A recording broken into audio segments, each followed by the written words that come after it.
Already ಬಹುಶಃ ನನಗೆ ಗೊತ್ತಿರೋಂಥ ಪ್ರಕಾರ ಯಾವುದೇ ತೀರ್ಮಾನಗಳು ಹೈಕಮಾಂಡ್ ತಗೋಬೇಕಾಗುತ್ತೆ. ಹೈಕಮಾಂಡು ತೀರ್ಮಾನಗಳು ಏನು ತೊಗೊತದನೋ ಇವತ್ತು ಉದಾಹರಣೆಗೆ ಹೇಳ್ಬೇಕಂದ್ರೆ ನಮ್ಮ ಯತ್ನಾಳ್ ಅವರಿಗೆ ನೋಟಿಸನ್ಗಳು ಕೊಟ್ಟು ಅವ್ರು ಏನು ರಿಪ್ಲೈ ಕೊಡಬೇಕು ಕೊಟ್ಟಾಗಿದೆ. ಇವತ್ತು ಎಲ್ಲರೂ ಕೂಡ ಇವತ್ತು ಭಾರತೀಯ ಜನತಾ ಪಾರ್ಟಿ ಇವತ್ತು ನಮ್ಮ ಪಾರ್ಟಿಯಲ್ಲಿದ್ದಂಥ ಆಂತರಿಕ ವಿಚಾರದ ಜೊತೆಲಿ ಆಂತರಿಕವಾದಂಥ ಮನಸ್ಥಿತಿಗಳು, ಆಂತರಿಕವಾದಂಥ ತೊಂದರೆ ಇರೋ ಕಾರಣ ಅವನ್ನೆಲ್ಲ ಕೂಡ ಸರಿಪಡಿಸೋಂಥ ಕೆಲಸ ರಾಷ್ಟ್ರೀಯ ನಾಯಕರು ಮಾಡ್ತಾಯಿದ್ದಾರೆ, ರಾಜ್ಯ ನಾಯಕರು ಕೂಡ ಮಾಡ್ತಾಯಿದ್ದಾರೆ.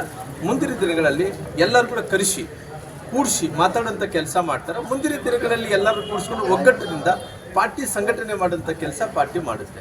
ಸರ್, ಈಗ ಅಲ್ಲಿ ಹೋಟ್ಲ ಹತ್ರ ಒಬ್ಬ ಹಿರಿಯ ನಾಗರಿಕರಿಗೆ ಹೇಳ್ತಿದ್ರು ಸರ್, BJP ಸರ್ಕಾರದ ಆಡಳಿತಾವಧಿಯಲ್ಲಿ ತಾಲೂಕಿನ 74 ಕೆರೆಗಳಿಗೆ ಕೆರೆ ನೀರು ತುಂಬಿಸೋ ಯೋಜನೆ ಜಾರಿ ಬಂತು.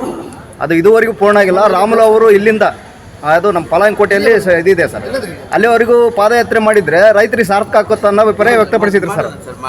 ಜಾತ್ರಾ ಮಹೋತ್ಸವ ಸಲುವಾಗಿ ಇದು ಮಾಡ್ತಾ ಇದ್ದೀವಿ. ಅದೇ ತಾಜಾ ಸುದ್ದಿಗಳಿಗಾಗಿ ಶೇರ್ ಮಾಡಿ, ಸಬ್ಸ್ಕ್ರೈಬ್ ಮಾಡಿ, ಫಾಲೋ ಮಾಡಿ.